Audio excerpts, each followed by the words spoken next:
Alright, welcome back to another video of All In RC at the workbench as usual because it's getting to be wintertime. Another fine video with the squeaky chair, if you could hear it in the background. Always a fun time. One of these days I'm actually going to stop buying RC parts, maybe, and buy a chair. Something a little more quiet, something a little more comfortable. This one's getting a little flat, but who cares? You ain't sitting in it, right? So, moving on, you see a very, very beautiful picture right here of our workbench. It's getting oil spots all over the place. Hopefully I don't bang on the bench too much. I have a bad habit of that. Got the camera sitting up there on like a mini tripod, trying to do something a little different, find the best scenario of how to do it without making some sort of like gimbal mount hanging from the ceiling of the shop here. Keeping it simple for the most part. So what we're going to move on today with, I figure, kind of press forward a little bit. The wife bought a new coyote. Some people know if you're looking at the Facebook page. She decided, like, I kind of pushed her into a comp, and I don't know if she liked it or not. I mean, it's hard to get any kind of emotional read out of her at times, so she's like, hey, it's alright, you know, that kind of crap. So she went in, she liked it, she was going to go with a base camp, and then it turned into roll on in, Hey, how you doing? So there's our naked coyote. The body's nothing exciting. It is a RTR body, of course. Don't mind my blue tape. I don't know if this thing has got good camera quality of color.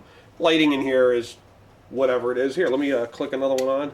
I don't know. It doesn't really do much. But anyhow, we're trying. We're trying here. We're struggling. So she went and bought the coyote. She liked it. She was going to go to base camp. Certain upgrades on the coyote. If you looked into the thing, and let me start off with, as always on an RTR, there's your lovers, there's your haters, there's people who are like, Axial is junk, Red Cat's junk, this, that, Vanquish is junk. You know, to each their own of what they like. I got a little slew of everything in here. Yeah, I got Red Cat, I got Vanquish, we got Axial, I got a base camp chassis that I might put together. There's an Ot 6 in here. There's a Black Sheep that's no longer, unfortunately, because that thing just plain flat out works. There's probably, oh, what is that thing? My Mini, I can't remember off the top of my head for some reason. I don't know why. It'll hit me somewhere in this video, and it's going to be like, boom, completely irrelevant, random to what we're on. But there's stuff everywhere. Everything has its pros, everything has its cons. Now, of course, we're doing another video where it's the, you know, I'm modeling gloves. I'm not camera shy. The camera will be on face at some point. I don't care if I'm in frame or not. Mostly with these videos, camera's going to be focused on the bench because that's what we're dealing with. We're talking about the bench stuff. I got my little TV over there. Everything's backwards, so it's going to take a little bit of learning. So if things get screwed up and out of frame, don't mind it. But anyhow, I'm not going to waste everybody's time just BSing because I can go on a complete off-the-rails tangent, and we're never going to get done what we're actually here to do. So, and don't plan on a highly edited video. I don't waste a lot of time in that. More or less, I like to do this stuff out of fun. If people like it, if people follow it, yeah, and you're checking the stuff out, you know, I appreciate it. It more or less makes it worthwhile. I'm not looking to be whatever the stuff is in the algorithm of YouTube. I don't know all the fancy names. We keep it simple around here. I don't care if I ever get a dime out of anything. You know, if people want to help out and throw a couple bucks, be like, oh, you should do this, whatever. I mean, that's on you. I ain't asking for nothing. I don't care. I just do me. So I always get into the video stuff. Did it in the past, truck tractor pulling, taking my own videos, racing stuff, and things of that nature. I used to do a little podcast. So it started off as a Pulling Radio Network. I don't even know if they're still around. And then it turned into where things kind of got funky, we'll put it that way, and a lot of us that were part of that kind of branched off on our own little thing, and we just did our own thing. So of course I got streaming software and stuff, so at some point, you know, we'll get into live stuff maybe at some point. It's going to be a long, drawn-out winter. Hopefully I have enough stuff I could babble about through the winter, because I don't know how much I'm going to get the camera outside onto the rocks that's behind this wall here in the shop, and like test things, give somebody an idea of what's going on. And I'm not pro driver either, so you're getting what you're getting. But anyhow, let's get into what we're here to do. So she bought the Coyote. She liked it. She was going to go base camp, but of course, like I said before, the upgrades, the differences in this kit compared to the base camp, and I could go through that at some point. It's not going to be a today thing, but we put it together. The first thing, as well, as you can notice, here, let's slide it and slide in. There's our goodies that you get from our wonderful Horizon that has Axial. And I'm not saying this stuff is complete garbage. For somebody starting out, it's not bad. It's in the truck. You paid for it. Go ahead and use it. It doesn't matter. If you plan on comping and going further with the vehicle, and a lot of people go, oh, it's on a comp vehicle. You can do whatever you want with a vehicle. You just got to kind of futz with it and get it where you need it. Yes, there are builds out there that are better. You got different ones where they move the skid forward, whatever. We'll get into all that crap. But here we go. Remember that tangent I told you about? Yeah, we're moving on to it. So anyhow, there's their motor. It's just a brush motor. They're cheap. So, I mean, you could just do whatever you want to the thing, and it's like, and if you screw the thing up, oh well. It's I don't even know what they cost, but I know I got a Traxxas 12T if I can sneak it out. Like, these things have been $20, $15 back in the day. It just sits here in the corner of the barn. The old wood pig barn is my shop, and it's the same concept, same thing. So, you got the speed controllers. Spectrum speed controllers, a lot of times, they can be a little bit to be desired. They're all right. They do the job. Proprietary IC3 from Spectrum, because, I mean, Spectrum battery, plug it in. You got to buy their smart battery, your smart chargers, this and that, et cetera, et cetera. Just do know if you do change this to like a XT60 or whatever your plug of choice is, as soon as you cut this wire, you void the warranty on the electronics. So yeah, it's not really a big deal either. But they do work. So they're not terrible. There's people who be like, oh, they're junk. Well, when you get to a certain level and you get to that, you got a Holmes hobby in there, or the Fusion. I mean, Hobby Wing makes the Fusion's great. Everybody knows about it. You get to those points and you see that linear smoothness compared to your RTR stuff. RTR stuff is, of course, to be desired. It's always going to be. Will it do the job for you to get going in the hobby? Absolutely. So you don't have to do what I did. This has absolutely no runtime on it other than if they checked it at the factory. Never even plugged the battery into it. I do have Spectrum stuff. We pulled it out. So what went in, of course, the servo. I'm pretty sure this servo is somewhere around like 250 inches. You could use it for some BS around the yard. Like if you got a Traxxas Slash and you got it, like you destroy it. Of course, Traxxas servos they'll crap out sitting on the workbench. They're not going to take a lot of abuse. You break one, whatever.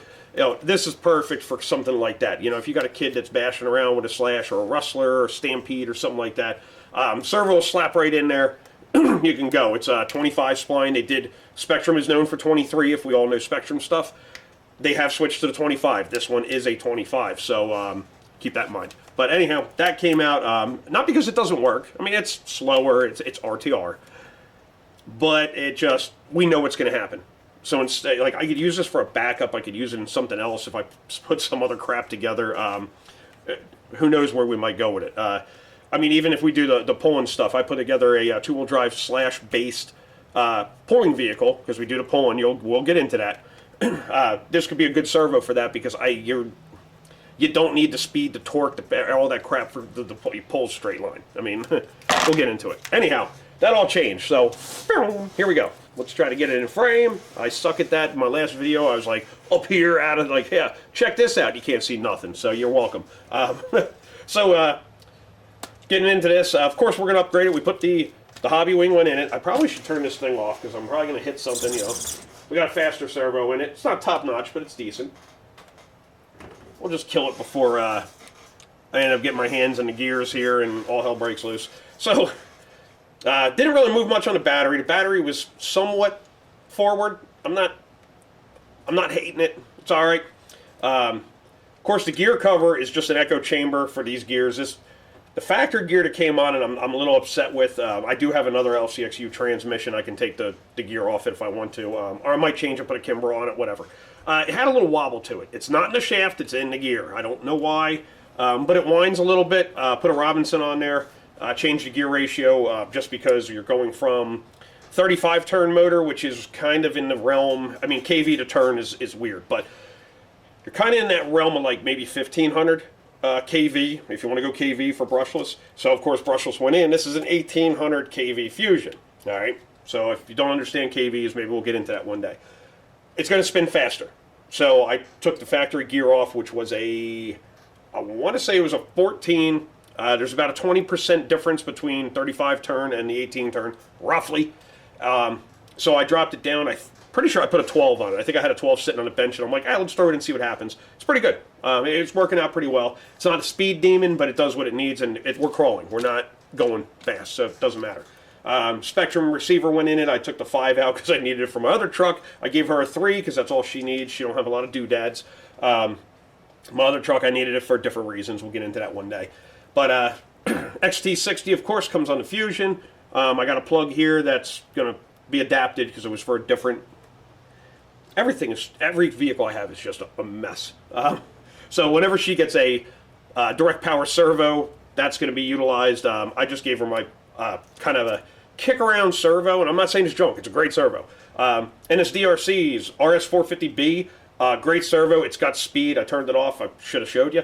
Got a good amount of speed. It's got enough power. It's not going to really power out and like whip the vehicle back and forth. It can, but you're pushing it, especially chassis mounted servo. It takes a little bit extra power. Great servo though. No complaints on it whatsoever. Budget $65 servo from NSDRC, and you're getting their quality in the servo. And I know a lot of people be like, "Well, it's the same servo as this," and blah blah. It's different. I don't care what people say. It's like, oh, it's made by the same. Amazon servos, yeah. But there's servos from Power Hobby, which is this winch. I had it laying around, so I threw it in until we get her a micro winch. Of course, we don't have a land anchor. Don't mind the tape. It's just holding the rope. It's a mess. So, just to get it going so she had something to play with. But just to go back to the servos, they look the same. There is differences internally. There is servos that, from, say, example, Reefs and NSDRC, identical servo. I mean, they look to the T. Even the Spectrum servo right here looks like something you get out of Amazon. All right? They're different. They got a different speed to them. They seem to have different power. It depends how they have it spec'd out. It may be made by the same company using the same casing. What's inside the casing can be different. So just because it looks the same doesn't mean it is the same. Keep that in mind. Now let me touch base on something with the servos. The Spectrum servo, let me get, I gotta look at my monitor here. So, God, everything's backwards. It's so confusing to me. All right, here we go. Your mount to the top of this servo. This space from here to here, that little gap, all right, however you want to put it, this little gap here, maybe if I watch what I'm doing instead of the TV, this makes a difference. Amazon servo, I can get one. Squeaky chair. I remember what I did with it. What drawer they're in. We don't know. All right, that looks like a good one. All right, so we're all familiar with a lot of people talk about the blue box, the blue case. Okay, servo, Amazon special, got a lot of torque and new speed. It's a good kick-around servo. It's cheap. Well, let's see if I can get this in frame here. We're aiming this way. All right. Hopefully you can see this, because I can't see what the heck I'm doing. All right. See the difference? I hope you can see the difference. I hope I got it held right. All right, between here and this top of this servo, the top cap, you see that big black, it's got a lot going on up there. It's taller in a sense of the servo is the same height. Lordy Lord. So if you wanted to height the bottom of the servo, you see, now you can see it, I hope. All right. See that difference? It's actually, this one's actually under it. Trying to put this servo in this particular chassis, was unhappy about this because this was too deep and it actually hit part of the frame. You can chop the frame out, but is it worth doing that over, you know, this servo is probably what, 20 or 25 bucks, I think, or something like that on Amazon. Yeah, $65 servo, but you're getting a whole different animal over here. Yes, you could go cheap on the servo. It'll work. It'll do the job. You're probably going to be unhappy with it, so you're going to spend 20 bucks, then you're going to spend 65, then you're going to spend 130. Yeah, it keeps going. Just spend 65 bucks or whatever. Get a decent servo. It bolted right in. It had the same head space, if you want to call it that. This one here will work in certain rigs, not this particular rig. Okay, so just food for thought on that. We'll throw this over here in the I don't want to call it junk, but junk pile. So anyhow, we got the upgrades in it. It does need shocks. That's going to be coming. The factory shocks are not terrible. They're not leaking. I'm excited over that. They just, I don't like the fact that it's like, oh, if we, they're 100 mil, but you're not getting the throw out of them. They got little like limiters on the actual shock, the piston, your shock rod, that let it go that far. Okay, which is, I mean, it's all right. It's not terrible, but we don't have that tire. Let me find one here. We're going to use her new pink things she got. I try to get a tire in there. You could just about, but you're starting to pick that front up. She's up off the ground. So it's right there. It's just not there. And it bothers me. So shocks are going to come. I'm probably going to, I might use these somewhere else, maybe on my Formula Off-Road. That build, whenever we get back to that. Got so much stuff going on. So shocks are going to come, the land anchor for the winch is going to come, and then just kind of fine tune it. I want to get this thing down. The CG is a little high. It's not terrible. I used the factory tires, as you see, as this thing came out of the box, except for what I did with this stuff. And of course, this is a little added extra weight up here. It wasn't terrible, but this added weight, oh, yeah, not from weight. All that's doing is just basically giving me droop. It's dropping that suspension down to where it's just operating off a droop because it's got so much weight. So now the back end is lighter, and these shocks, it's raked. We'll put it that way. It's drag truck. But it didn't do bad. CG is a little high compared to my stance and my other stuff. Yes, it is. She gets a little bit tippy. Of course, factory tires are bigger than what you're going to run in a comp. They're more of a 5-inch tire, 490 to 5-inch, versus the 475. Yeah. Oh, it's only a quarter of an inch. Dude, a quarter of an inch in RC is big. It's big. I mean, we measure in millimeters. Consider that, okay? So, without deep diving into that mess, that's an argument for another day. So it's really not terrible. Again, CG, I would love to be able to drop stuff without completely redoing the vehicle. But other than that, I mean, it was doing stuff, even with the factory box stock tires. On my rock pile garden out here, in my pile that is becoming... It's new. It's becoming something. Still, I mean, first time I played on it was actually yesterday. I'm learning some lines, what's capable, what's not capable. Yeah, it was getting a little ugly out there. I kind of pieced together, I mean, I never put together a rock crawling course of my own, but pieced together a pretty gnarly course, because there's some spots in there that, yeah. Anybody that comes over, I am going to gate it, and I'm going to watch you have fun with that. And we're going to call it have fun. That's our term for, yeah. Enjoy, buddy. Yep. So anyhow, that's the coyote. I'm not going to waste a lot of time on this. I wouldn't say waste, but that's where we're at with the coyote.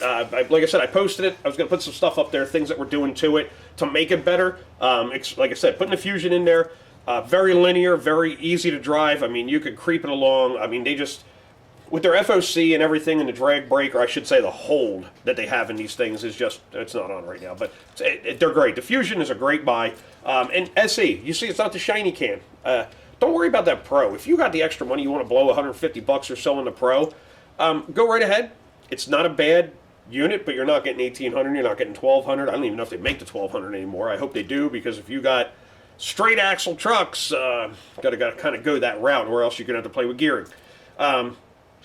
The Pro for $150, if I had to go that route, being that you're still stuck at maximum of 3S. Some people don't mind that. I like to run 4S in my more compy rigs. You're not going to be able to do that with the Fusion. Everything, it's 3X max, 2 to 3S.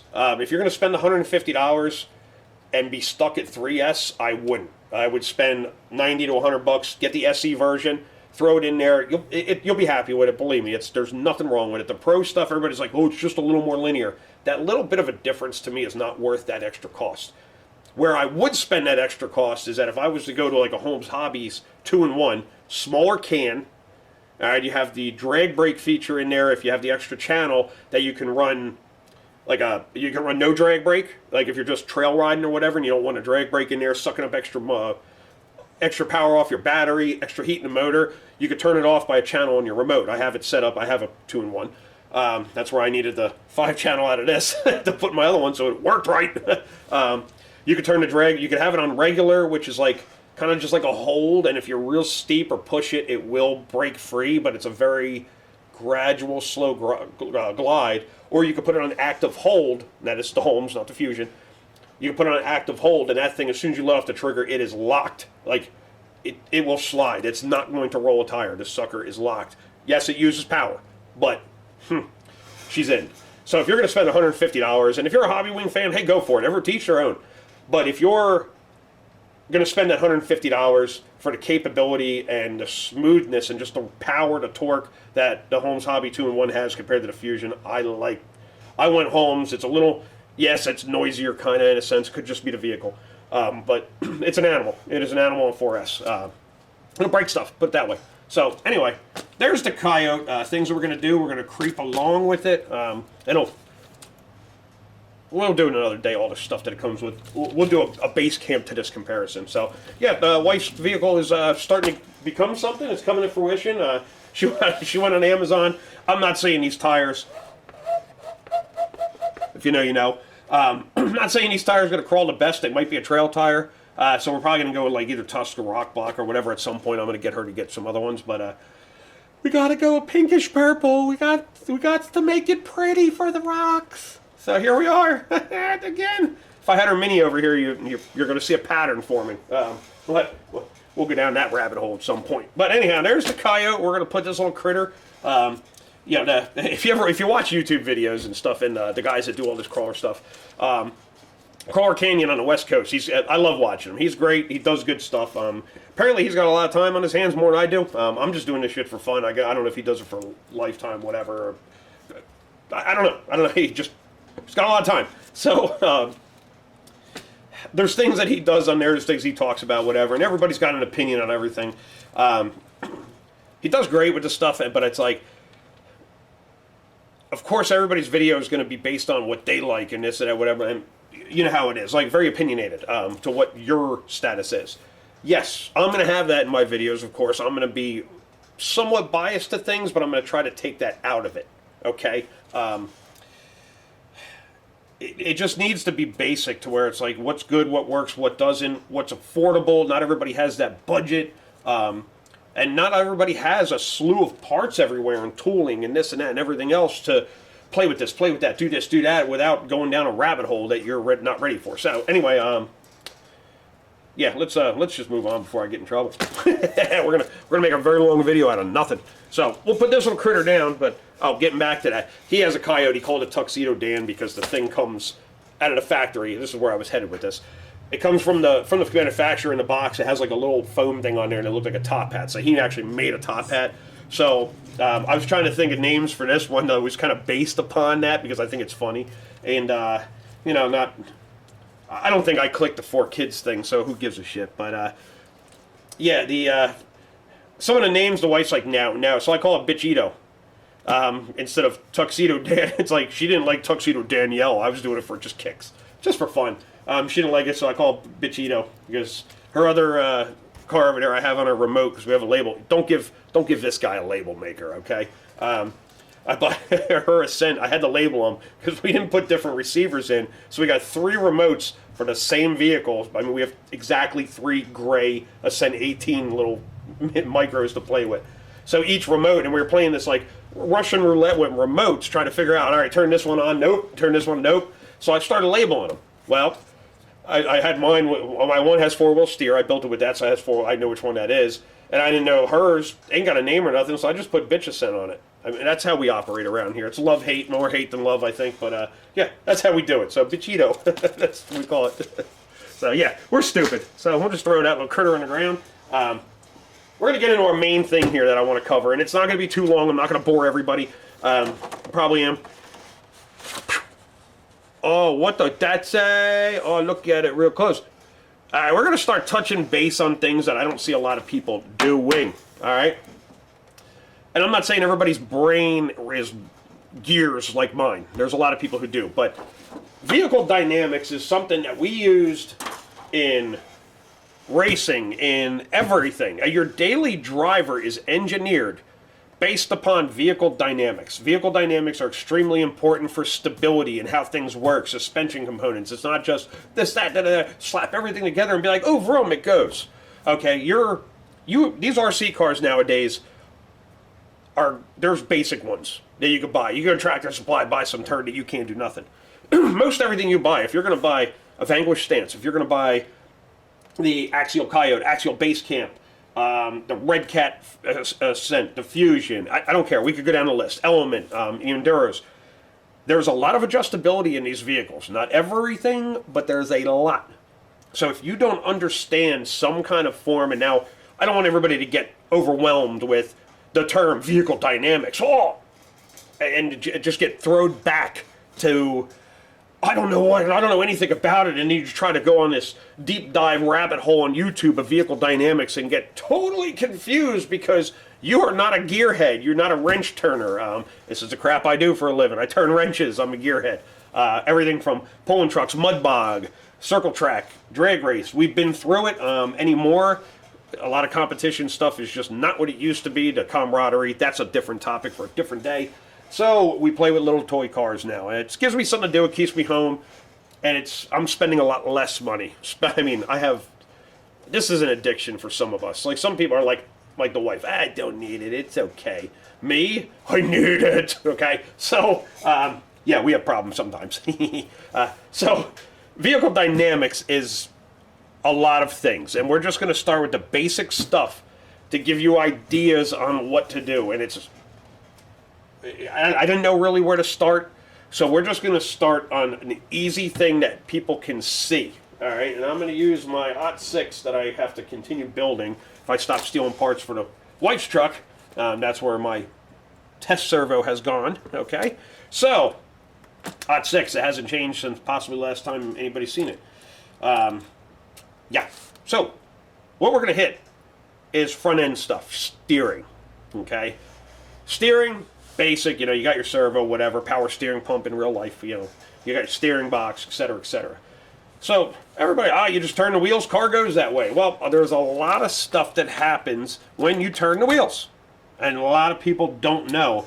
And this little segment is to help you gain traction if you need it while you're crawling your little toy truck. All right. So, and I have a different vehicle that can vary. What's the word I'm looking for? You'll be able to see it. I don't know what word I was looking for. I'm drawing a blank today. It's a nice rainy day, and it's just rainy Sunday, and I'm like kind of like in here just putting tires together. I got another set of rims to do. I don't even know what tires to put on. We're going off on these rail thing here. So anyhow, getting back to it. Every vehicle has front end adjustability for the most part. Our axles that we have for RC doesn't have a lot. Straight axles don't have a lot in general, okay? So, hopefully I'm in frame. I am not paying attention to my monitor. This is bad. I need to do seminars where people can just watch me and I don't do the video stuff. I'm not qualified for that. So, getting back to this, when you turn, things happen, all right? Now, I have an axle sitting here. Let's move the OT6 for right now. So you have relations of stuff, and I'm trying to figure out. I'm going to be a little slow with this because I'm not trying to confuse anybody out there. I'm trying to put it in basic terms of understanding. So you have a knuckle. I got to be back here. So your knuckles out here. This your C. I'm trying to put this to third grade without being all technical. So. All right, you got this part here. All right, screws are holding this part here. No, I'm just kidding. So, you have your knuckle assembly, your gears. And this is a portal axle. All right, we're just using this because I have it laying around at the moment. So your knuckle that moves, all right, from the axle, your steering part where your wheel connects, that's going to move on this. All right. So you have your C part of the axle. That bolts on. Well, there's a relationship here. You could be vertical, up and down. I don't know if I can see what I'm doing or give you guys an idea. Let's try that. Okay?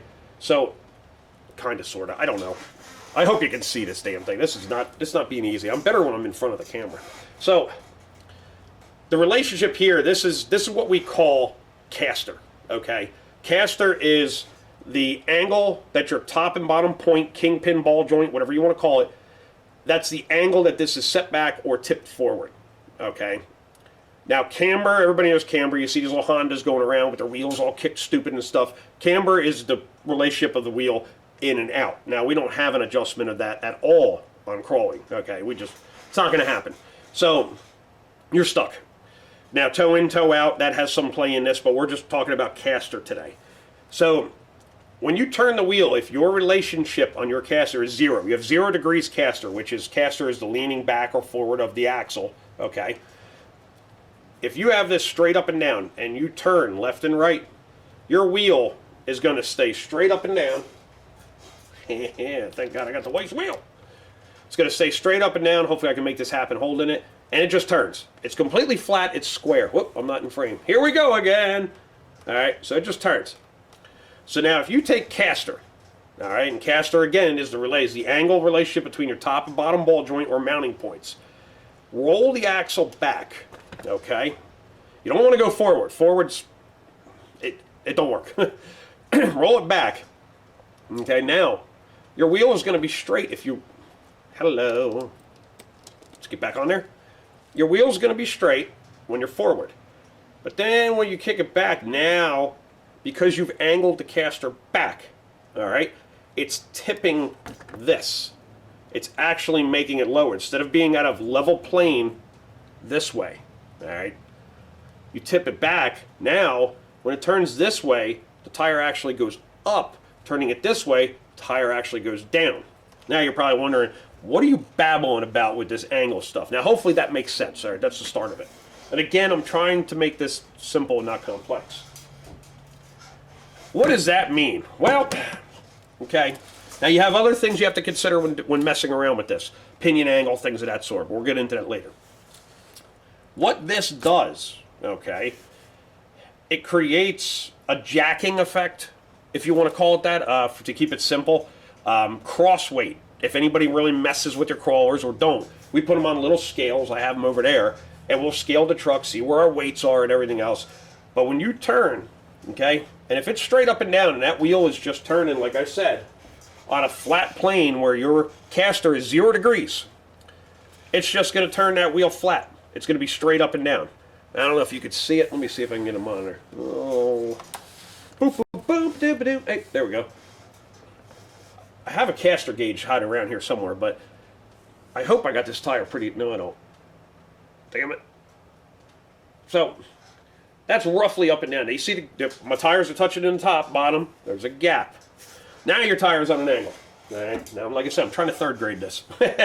So, what it does, you roll it back. Now, there is too much and too little. So, there is a threshold.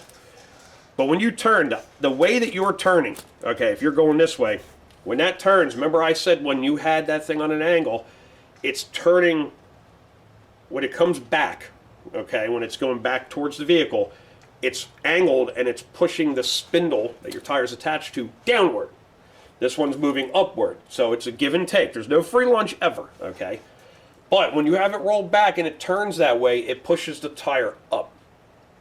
So as it pushes that tire up, what is that effectively doing? What we're ultimately doing, it's jacking the vehicle, okay? It's hard to see it on the thing here. I have a vehicle that can really show you how this works. That's going to push up, which then gives you cross weight, which then that's going to transfer weight from here to here.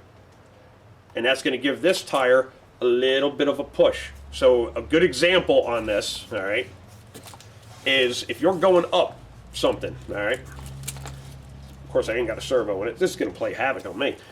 You're going up something, and it's just sitting there, and just turning and not going nowhere. If you have the room, and you have in your line, you have the means of doing this.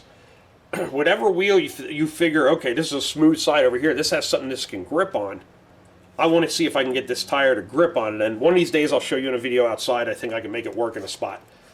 Turn that truck to the, like you're going to angle it to the left, and then you're going to turn it to the right, which is going to jack that side up a little bit, just enough to put load, cross weight, to your left rear that might just give it enough of a bite to get over that little thing that you're hooked on.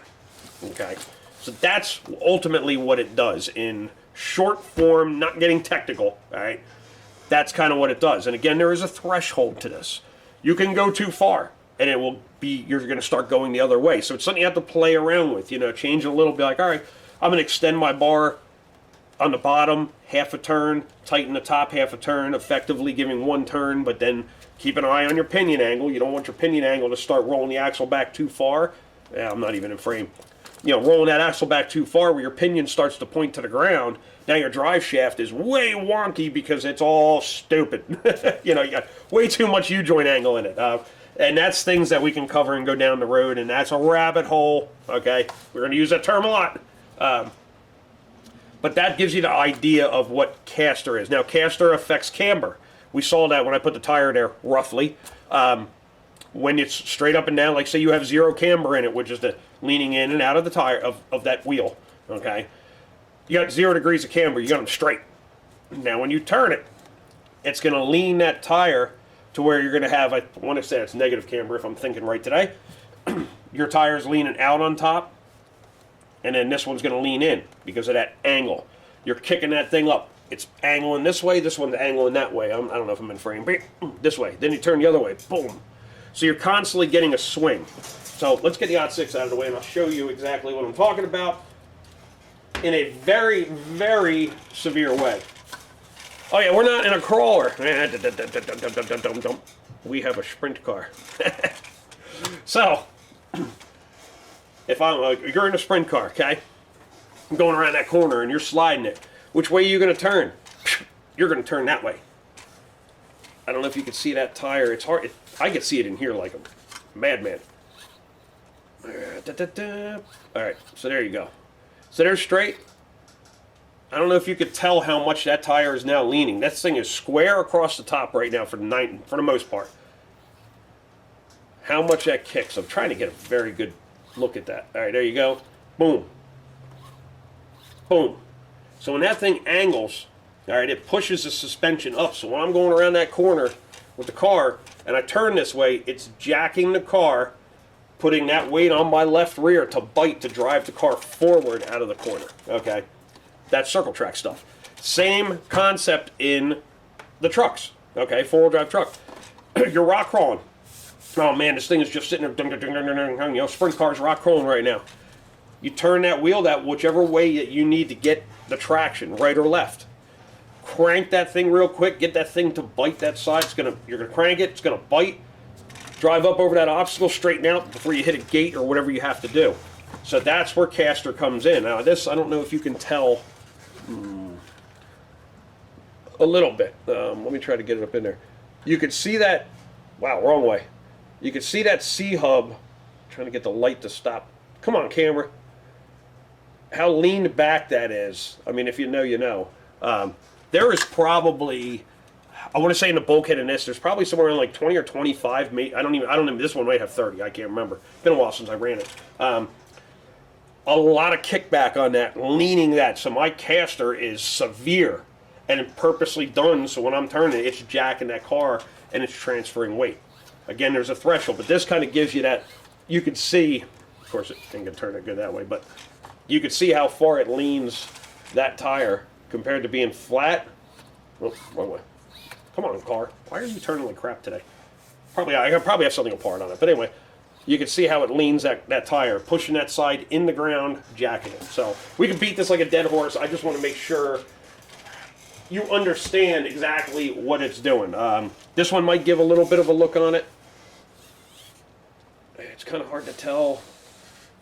See how that tire is leaning? You go from strip. I overspun it there. Go back. He's a heavy servo. So square. You see that thing? How that angle, how that tire over here is kicking. This truck is one. It works. It's just a factory stance. There ain't nothing special about it except for doodads. This thing here, you got a little change in it. Got that thing kicking back, rolling. The angle that I could see, excuse me, from right here, it's severe.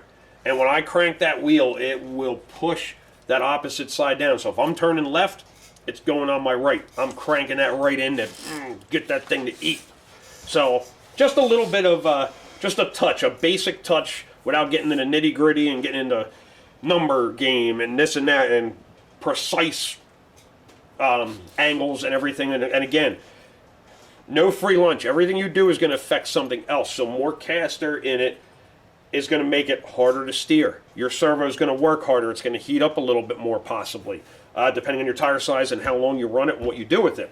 Because now, when you tilt it back, it wants to self-center all the time, easier. Now, it's more of an effect in a faster vehicle and not a crawler. But the more you roll it back, the harder your steering gets. And you got to be careful with your steering angles of your all your tie rod interference, angles of that. Again, your pinion angle, be careful of that, how much you roll it back. And it's not a big thing where you have to roll it back to where you see it, like, oh man, look at that, it's kicked back.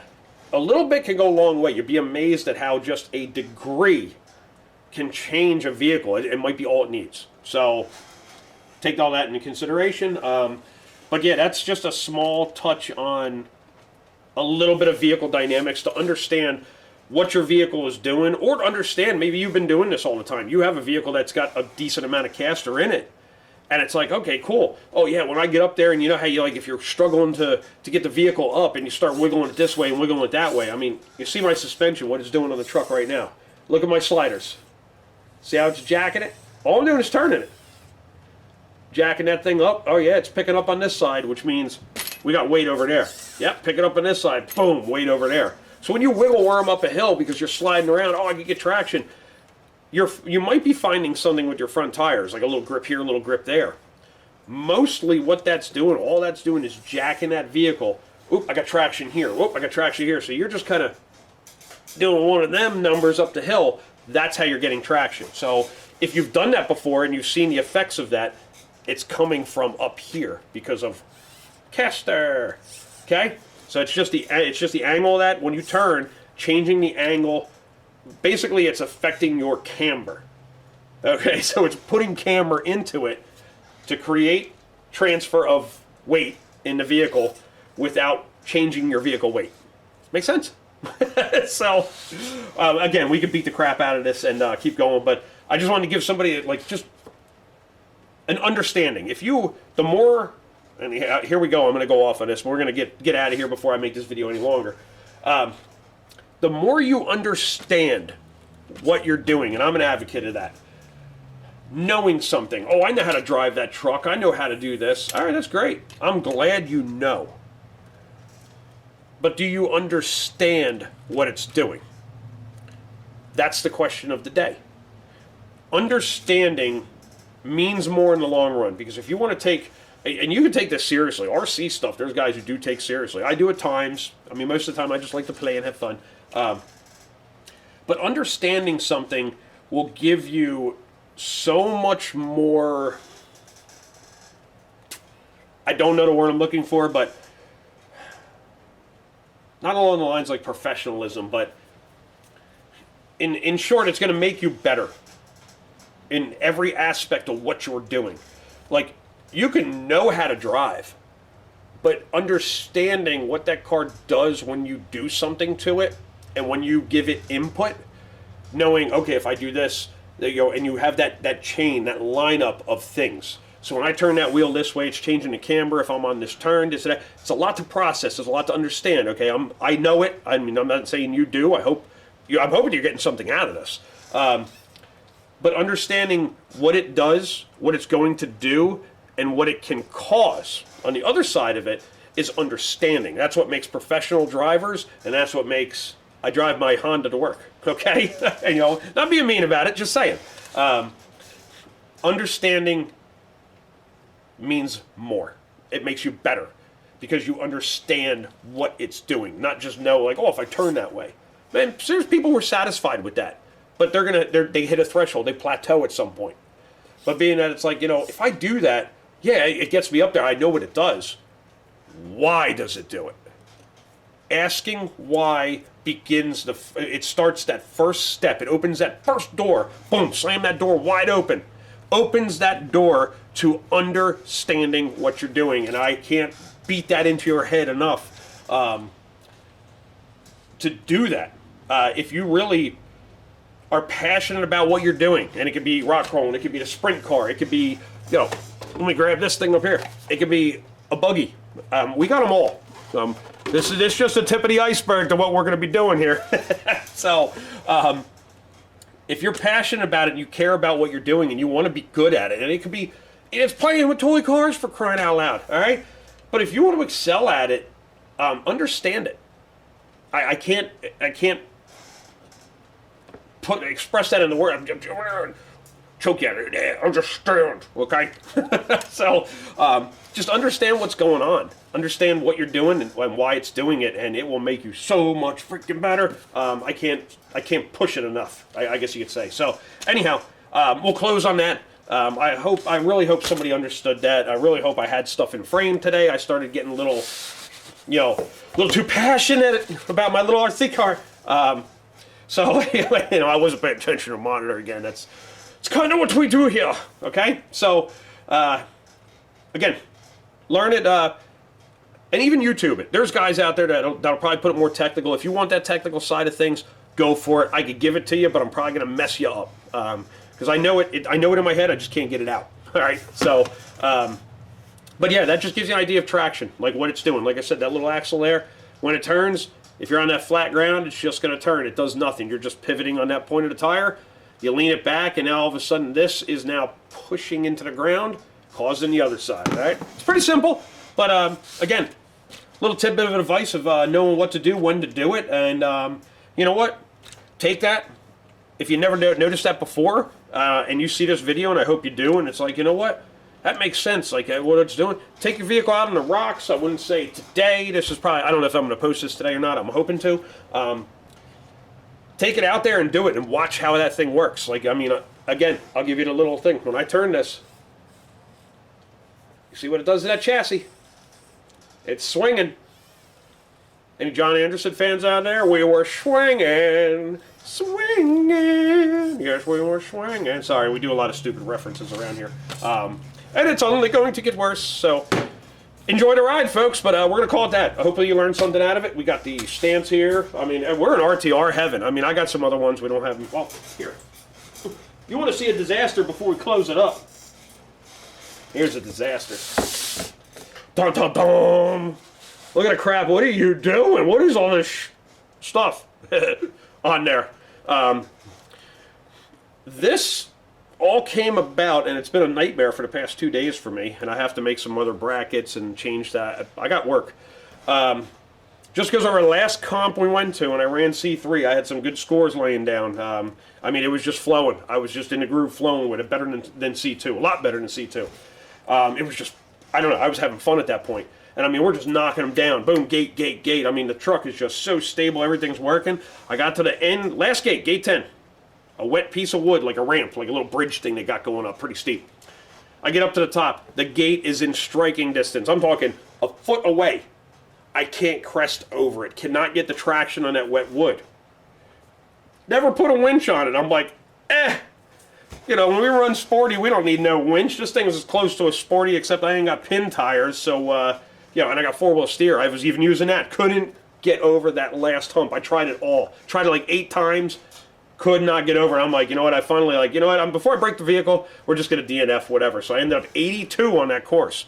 Ugh. Yeah, I know. I was queasy. I almost fainted. I mean, it was ugly. I call the wagon, man. I'm gonna need it. Oxygen tank. Where's Grandma? Wait, get her over here. I gotta steal her air. It was bad. It hurt a little bit. But anyhow, getting a little too far. Yeah, all of this, I gotta redo electronics. I'm farting around trying to find different mounts. This is a Red Cat mount that I'm putting in there. Some parts from the Odd 6. Just trying to get a picture of what I need to do to mount the winch over here now and route it to get it in front. I have a whole different body I have to put on it because the brackets, we're not going to get into it, okay? We're just going to leave you alone on that. But yeah, all because of a stupid winch, we got to go through all this. So yeah, it got a little ugly. But that's where we're at. And I said, that's why we call this place All In RC, because for some stupid reason, when we do something, we go all in. In good ways, bad ways, we just do it. So, if I could pass on some of the stupid over to you people, hey, cool. Let me ruin your bank account. Okay, no, I'm just kidding. So, anyhow. Hope you got something out of today. We're going to move on. We're going to figure out what we're going to do next. Hopefully the rain goes away, get some solid ground. I can get the rock crawling course built a little further, get some more rock delivered.